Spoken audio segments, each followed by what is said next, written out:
We went to the off-speed pitch, Ryan Talbot. We moved up the start time. We were thinking about going late tonight, but we said, you know what? The injury report just came out, an ominous injury report at that. We're going to dive deep into that and what it means for this matchup. And welcome in to Shout, a Buffalo football podcast, the Miami Dolphins versus Buffalo Bills preview episode, brought to you as always by Tops Markets. Falling leaves and crisp weather means it's our favorite time of year, tailgate season, and you can win the ultimate tailgate accessory from Tops just by purchasing brands you already love. The Tailgate and Go Kitchen. More to come on that later in the show. What is up, Ryan Talbot? Hey, not too much. Happy to be talking some Bills football here on a Friday afternoon. My flight tomorrow morning is 6 a.m. I'm questionable to make it. I'm hoping to get a good night of sleep, get in my car, drive to the airport, and get to the gate on time. No, I'm just kidding.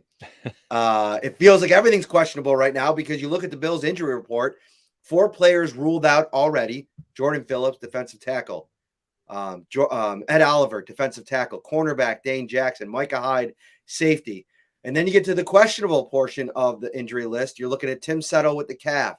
Ankle injury for Gabe Davis. Foot for Dawson Knox and Jordan Poyer. It is just a very, very troubling list if you're the Bills. And I guess to start with, Ryan, what has you the most troubled about what the Bills are facing with all of these players? Mitch Morse is also questionable with an elbow. I think he's probably going to play. And that's more of just, they're going to continue to look at that. But what has you most concerned going in this game? Yeah, it's Micah Hyde being out. He is just so important to the communication aspect of the back end of the defense. He and Poyer at that. And Poyer being questionable too gives you a little bit of pause, a little bit of worry if you're a Bills fan, because you're going to be going out there most likely with 2 rookies at cornerback, or at least rotating 2 rookies heavily against a very good wide receiver duo with Tyreek Hill and Jalen Waddle. So even if you're missing one piece of that back end in Hyde and you don't have Poyer at 100%, that's my biggest concern. What about you, Matt? Yeah, I talked about it on Wednesday. I mean, as soon as Hyde popped up after the game getting carted off, I thought, man, that's the guy that, you take away the deep part of the field when he's out there. But after the conversations that I've had this week, I think the Bills are going to use this and rally around Jaquan Johnson. I was chatting with Taron Johnson after practice yesterday, and he said, listen, Micah and Jordan missed most of the off-season program, and then they were out for big stretches during training camp. He's probably run, if you want to take practice reps time, he's probably run in practice with Jaquan Johnson and Damar Hamlin more than Micah Hyde and Jordan Poyer. Now, having 2 all-pros back there, I mean, you can't replace that experience. I mean, Elam, I was talking to him yesterday as well, and he said there's times that they're just moving him around because they see things before they happen. So I think with Hyde being out, the most important thing I kind of go to after that is Jordan Poyer being able to play, having some veteran presence back there. Now, it's a foot injury. I think he's kind of in that day-to-day range with the report. I think it was Ian Rappaport that put that out earlier in the week. I know there was some confusion. I think it was RotoWire or one of the fantasy sites had aggregated an Adam Schefter report or tweet that said that Jordan Poyer and Micah Hyde were out.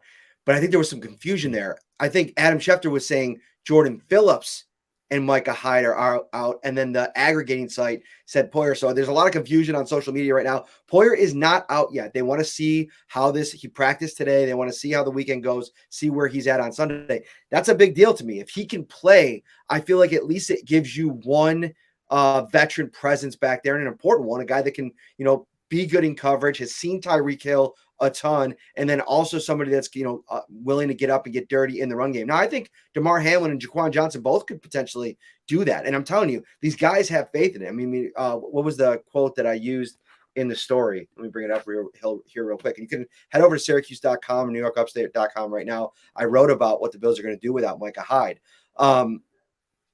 Terry Johnson said, I feel like we have some guys that have great ball skills as well that you're about to see on Sunday. They're going to have their opportunity, and I feel like they're going to show it.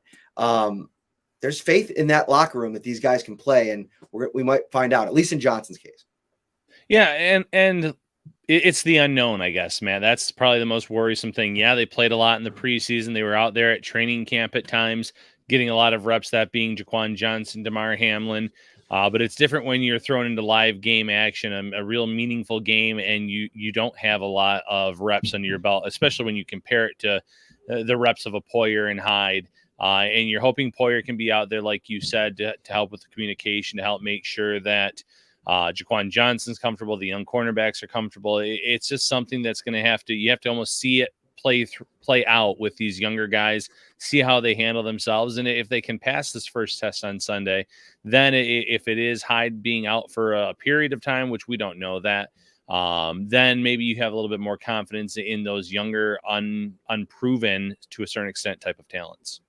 We were talking a little bit the other day about, I brought up one of my biggest surprises was the Bills' decision to go with Benford over Elam as a starter. I mean, they're basically splitting reps. So my point of contention was, why not just give the job to Elam if it's that close? It had to have been that close, considering that they're splitting reps. I mean, if Benford was that much ahead of him, he'd just be playing, right? Well, I talked to Kyer about that yesterday, and want to update the story, and it's something that he's actually using for motivation. Ryan, I'm writing about it for tomorrow, and now he's kind of like, Sean McDermott said, he's been a pro. He's handled it like a pro. He's kept working. He's used it as like put a chip on his shoulder. Now he gets this huge opportunity on this big stage against Tyreek Hill, Jalen Waddle. He's likely going to start for Dane Jackson. How concerned are you? Obviously the safety situation is what it is, but at cornerback, Benford, not really known for his speed, more of a willing tackler, somebody that's willing to. He's been good in coverage all throughout training camp. He gets his nose into plays. He's willing to fight at the catch point. But I do think that if there's any communication breakdowns, speed could be a consideration with Benford, and then Elam, who's still trying to get used to playing in his own scheme. Sometimes it's probably hard to use your speed when you don't necessarily know where you're supposed to be or what you're supposed to do. And I'm not saying that he doesn't. Sean McDermott said this morning that he's come a long way, and it's been his work ethic and willingness to work at it that stood out. But I think this is a concern with two young corners going against probably the scariest wide receiver tandem in the league right now. Yeah, very scary. Listen, we've seen Tyreek Hill torch the starters on this team, the best of the best. Last year in the playoffs, obviously they were without Trey White in that game. But we've seen him take a short pass and go the distance in those scenarios. We've seen a lot of that. So with young guys at cornerback, with at least one safety being out, Hill being the way that he is, being such a crafty veteran, speedy guy, I could see him getting open in this game. And, that's maybe, Matt, one of the best things this defense does. They usually are able to keep things in front of them, make defenses have to move the ball down the field in a meticulous fashion, not give up the big play. I think there might be a few opportunities for those big plays for Miami come Sunday, and maybe for Tua to take a few shots.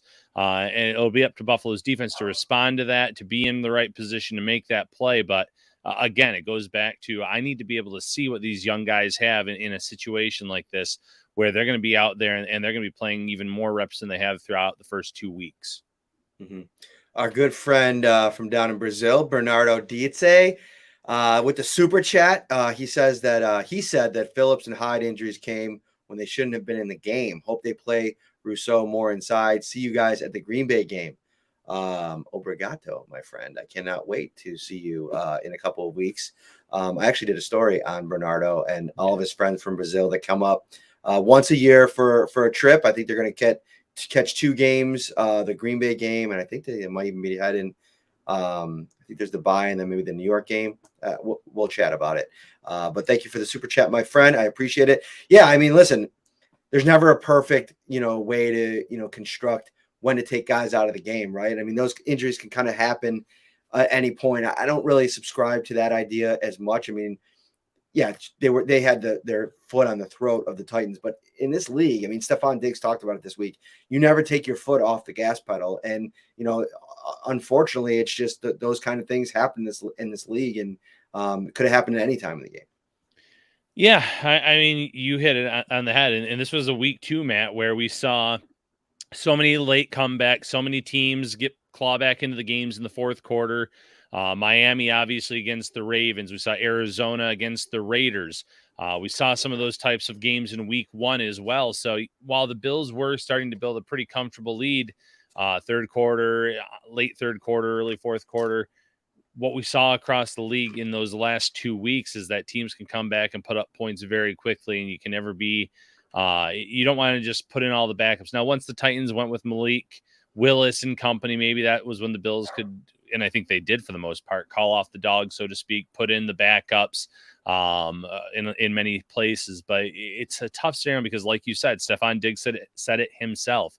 This is a league where you can't take your foot off the gas pedal. If you do that, you're giving the other team an opportunity to get back in it. And if you pull your starters on the other side of the ball with a comfortable lead, you're giving them a chance to get back into that game, whether, even if they don't end up getting that job accomplished, you're still giving that window of possibility, so to speak. Mm-hmm. One of the most important areas of this game from a space perspective and also a position group. I mean, that defensive line for the Bills, they're going to be as important of a group in this game as any on both sides of the ball for either team. They have to get pressure on Tua. They have to hit Tua. They can't let him kind of get into a rhythm and start, getting rid of the ball quickly and letting him pick on some of the potential matchups or areas of the zone, however they decide to play this game, whether they mix in some man. I mean, I really don't know what they're going to do, but the defensive line is banged up right now, Ryan. I mean, on the interior, where that's been something that we've talked about as a strength the first couple of weeks throughout training camp, throughout the preseason. Ed Oliver has been ruled out. Jordan Phillips has been ruled out. And that's starter quality players right there. Really good players in the case of Ed Oliver, and Phillips has played like that all year. Daquan Jones is healthy. Tim Settle has a calf injury and has been listed as questionable. I'm wondering, it's a good sign that he wasn't ruled out already. But I think the Bills are really probably hoping that he can play, because that allows you to get another guy that has been starving for an opportunity to play. I mean, this is like the perfect spot for Tim Settle to get an opportunity to go in there and make a difference when he's been healthy, especially more in the preseason. I think he's looked really good in this scheme. There's an opportunity there for him to have a splashy kind of game. But you can rely on Brandon Bryant, CJ Brewer, but if you have to go in with Daquan Jones and then just those two guys, maybe another piece, it's troubling. Yeah, it's certainly worrisome, because we were talking about defensive tackle earlier this year being maybe one of their strongest, if not strongest, position 1 through 4. And the past 2 weeks, they've had guys out. Last week, Oliver and Settle. This week, Oliver and Jordan Phillips. So, they held up well last week. I think that Jones and Settle combination can hold up. We've already talked about Brendan Bryant a lot, Matt, in terms of our belief in him. CJ Brewer was in last week in that game as well. We've talked about the possibility of using Greg Rousseau more on the inside. There's a lot of ways that the Bills can go into this game knowing that they're a little bit short at the defensive tackle position and get creative. And all faith in Leslie Frazier and Sean McDermott to do that. But again, you're taking one of the greatest strengths on your roster, your defensive tackle position, and you're going in down 2 men into a big division game. Mm-hmm. Who do you think on the defensive line? I mean, it's probably an easy answer to say Von Miller has to step up in this game. And this is kind of what you brought him in to do. Pressure and sack the quarterback, a quarterback that has dangerous, scary, speedy weapons that the Bills have struggled against. I mean, Tyreek Hill specifically, I mean, you almost make that move with his performances against the Bills in the past in mind. So is it Von Miller, or is it maybe somebody else on this defensive line in your eyes that has to really pop and make plays in this game? Well, I think Von Miller is the obvious choice. I'm not going to dwell too much on that one. I agree with you. He's always going to be the obvious choice.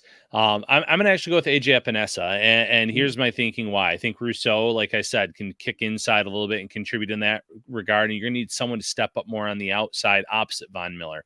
We remember that game from Epinesa against the Dolphins. It was not that long ago where he was getting so many quarterback pressures, so many quarterback hits, laying hard hits on Tua and the Dolphins. Just offensive line was overwhelmed against him.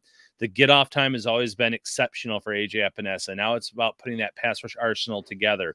We know that the Dolphins offensive line is not the greatest unit or one of their strengths necessarily.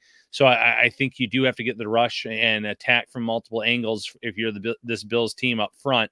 And when I say attack, I'm not saying blitz. You don't want to blitz. You want as many guys back as possible, but you want to get that pressure. And while I know Von Miller will get his pressure, I know that Greg Rousseau can get pressure from the inside or outside. you want someone else to really step up on the outside, that being AJ Epinesa for me.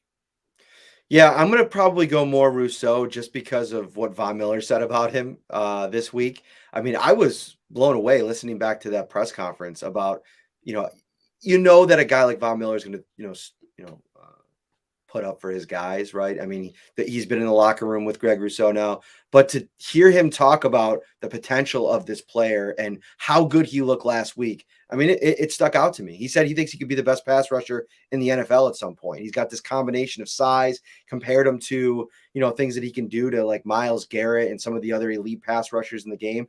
And you need those kind of players to shine in this game. And without Ed Oliver, who was supposed to be kind of that running mate or that tag team partner of Von Miller this season, I look directly over to Greg Rousseau. I mean, this is a Miami homecoming for him. Jaquan Johnson as well, Kyer Elam as well. There's a lot of guys on this Buffalo Bills defense that are going back home to be playing in front of family and friends. And for me, Rousseau, I feel like he's taken a legitimate step forward.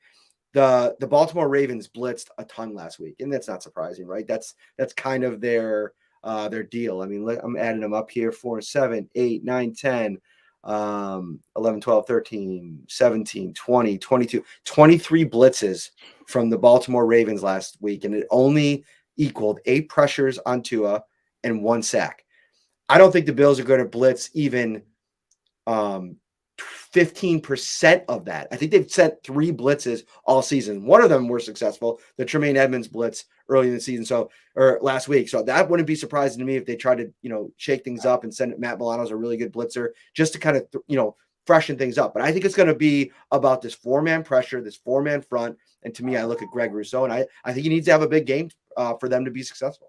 Yeah, I agree with that completely, and I agree with your point on not blitzing in this matchup. You want as many guys clogging up passing lanes as possible.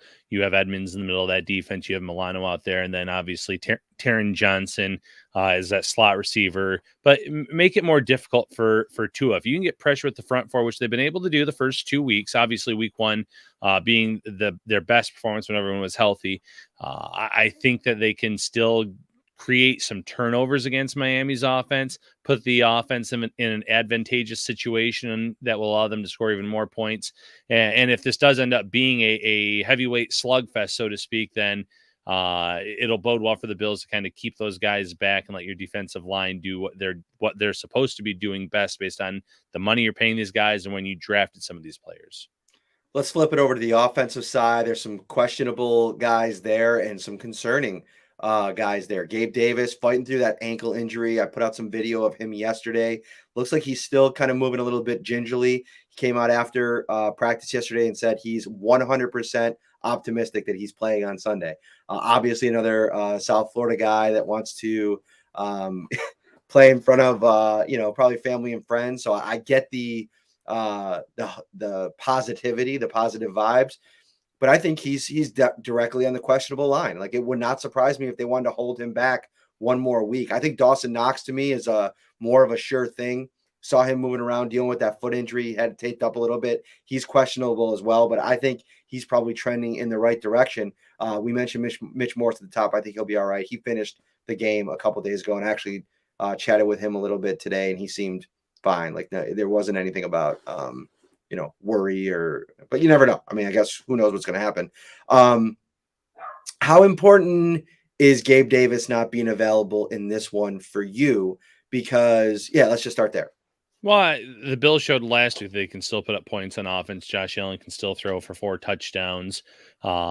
Diggs can still be a major part of this offense. You can get Kumaro to step up. Obviously, Isaiah McKenzie has proven in the past what he can do. So I still think the Bills will have enough weapons if Davis cannot go or if he's not close to 100%, which if he does play, I wouldn't be surprised if it's on a pitch count, so to speak, if they limit his reps to try to really take it easy on the ankle. But the Bills have proven that there's enough firepower there on this offense that they can hurt you. And maybe this is a game where you line up James Cook more out wide.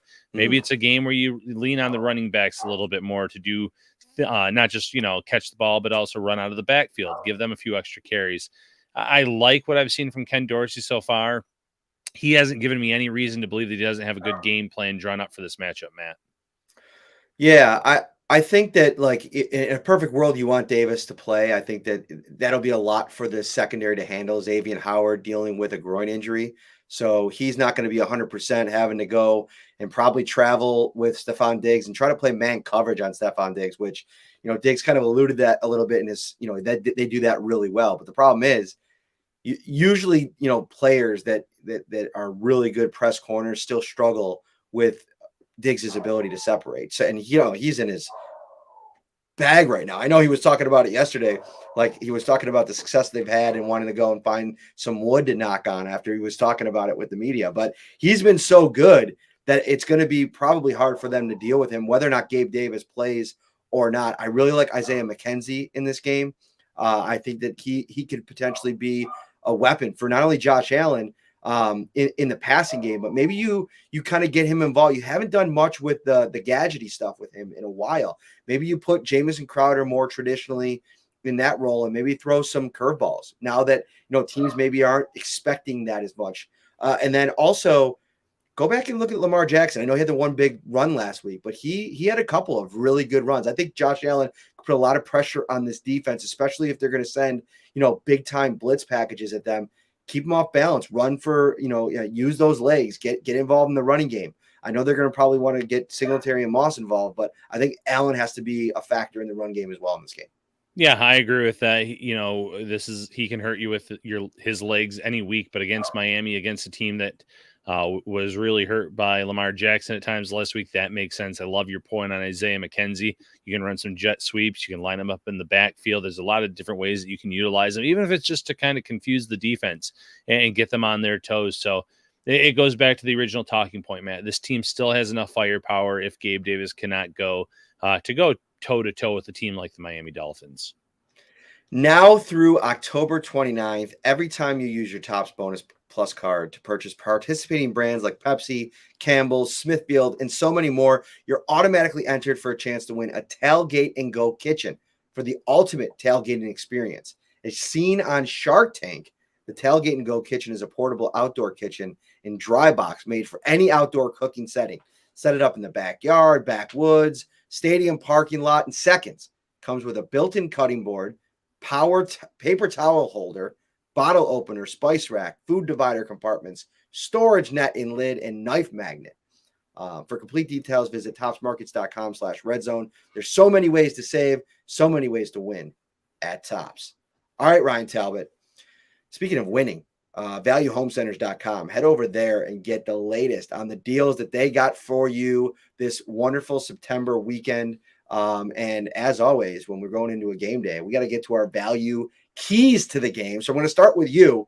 What do you think is the top key to the game for the Bills, down a bunch of guys, to win here against the Dolphins?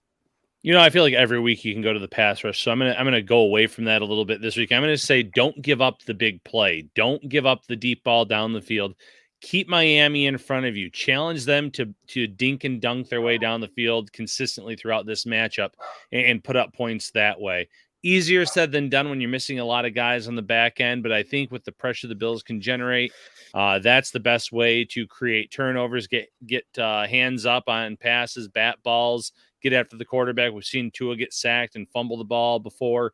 So the opportunities will be there. So that's my big key to the game, Matt. Don't give up the deep shots with the blown coverages like we saw 1 week ago against Baltimore with the Dolphins. What about you, Matt?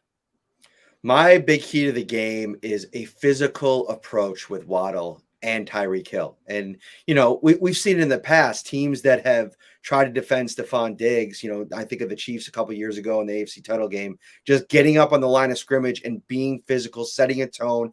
And when you have the opportunity, running to the football and laying the hit stick on these guys. I mean, you got to make them pay for their willingness to run after the catch, right? It's the same thing that goes with, when you're rushing Tua, right? Getting hits on him over the course of the game, you're putting stock, over the course of the game in the bank. You got to do that with all of these players. You got to set a physical tone on defense. I think that's one of the benefits of Jaquan Johnson's game is I think he has shown a willingness when he's been in the game to kind of bring out that hit stick and play with a kind of a meanness, almost a la a Jordan Poyer. So having Jordan Poyer out there, I think will help in a lot of ways. But to me, I just think the Bills on defense, they have to step up to the challenge physically and set that kind of tone. Yeah, I think that's a great point. The physicality is going to be important. You lay a good hit on Hill, on Waddle. One, you can create some turnovers, but two, it'll make them think a little bit in terms of running across the middle.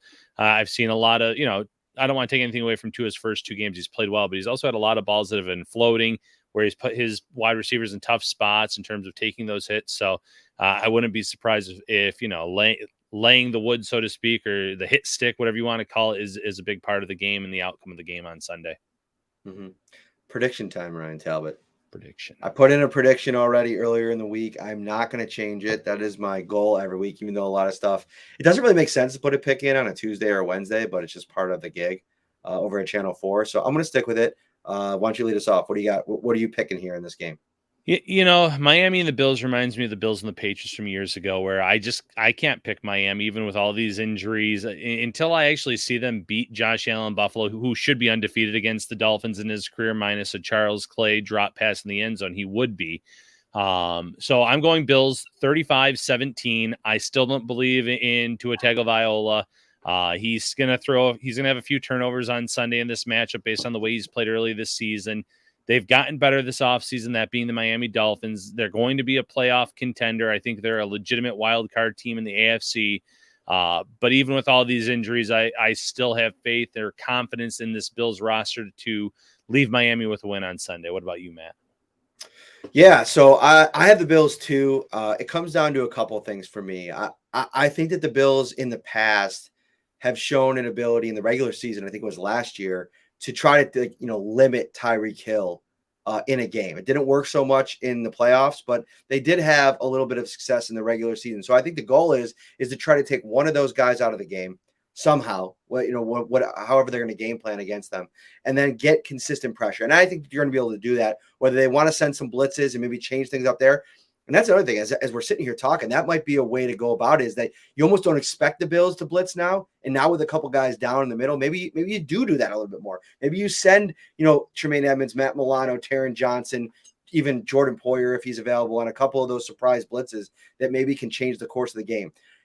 I see the Bills finding a way to get turnovers. Tua has put the ball in jeopardy a bunch of times. He had one in the fourth quarter that would have stopped that comeback in its tracks if Baltimore would have been able to come away with that interception. He had one in that game too, like trying to go deep where it was intercepted. The guy got two feet in bounds. So and I think that the Bills are going to be able to move the ball around. I think Josh Allen is going to be able to run the ball, pass the ball. Bills 31, Miami Dolphins 21. There you go. So we're both in agreement. Both have the Bills scoring 30 and once again defeating the Dolphins. Final thoughts here, Ryan Talbot. We had a great show the other night. Shout out to Nate Geary for coming on. I thought we had some really good conversation. Started off the week pretty well. I'm heading down to Miami tomorrow. I'm excited for that. If you're going down to Miami, hit me up. Let me know what you're doing on Saturday night. I think we're going to some place called Coconuts for dinner on Saturday night. So when in Rome, right, Ryan Talbot? That's right. Yeah, final thought for me. All offseason, Matt, we've heard about this Bills roster being one of the best and deepest in the league. Well, when it comes to being the deepest, now we're going to find out on Sunday how true that is, because you're going into this matchup without one of your best defensive tackle, an all-pro, all-world type safety. You're out.